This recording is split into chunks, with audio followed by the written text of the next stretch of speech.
एक दिन सिम्बा अपने चचा स्कार से मिलने आया। स्कार हमेशा की तरह एक चट्टान के ऊपर अकेला बैठा था। सिम्बा ने खुशी से कहा, चचा स्कार, बाबा ने कहा है कि एक दिन मैं भी बादशाह बनूंगा। क्या आपको ये बात मालूम थी? स्कार ने मुस्कुराते हुए कहा, हाँ सिम्बा, मुझे मालूम है, बादशाह बनना कोई छोटी बात नहीं होती। सिम्बा ने मासूमियत से पूछा, क्या मैं भी बाबा की तरह बहादुर बनूंगा?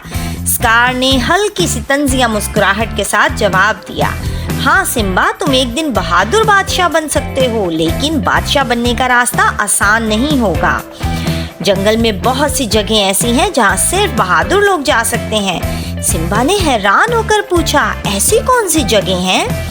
स्कार ने एक गहरी चालाकी के साथ जवाब दिया, क्या तुमने कभी हाथियों के कब्रिस्तान के बारे में नहीं सुना? सिम्बा की आंखें हैरत से बड़ी हो गईं। हाथियों का कब्रिस्तान, वो क्या है?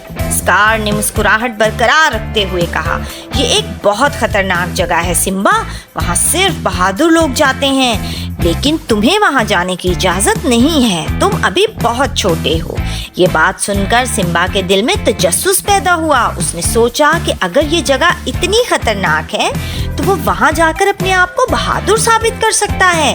स्कार ने चालाकी से सिम्बा को मजीद उकसाया, लेकिन याद रखो, ये जगह तुम्हारे वालिद की सल्तनत के बाहर है। बाबा को ये बिल्कुल पसंद नहीं आएगा कि तुम वहाँ जाओ। सिम्बा, जो हमेशा कुछ नया करने के लिए बेताब रहता था, स्कार की बातों में आ गया।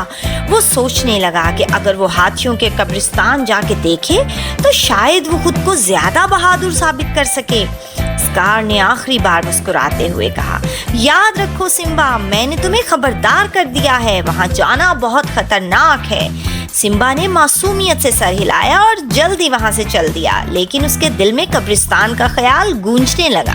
तो प्यारे बच्चों, इस कहानी से हमें सबक मिलता है कि हर बात पर फौरन यकीन नहीं करना चाहिए, खास तौर पर जब कोई शख्स आपको किसी खतरनाक या गलत रास्ते की तरफ ले जाने की कोशिश कर रहा हो।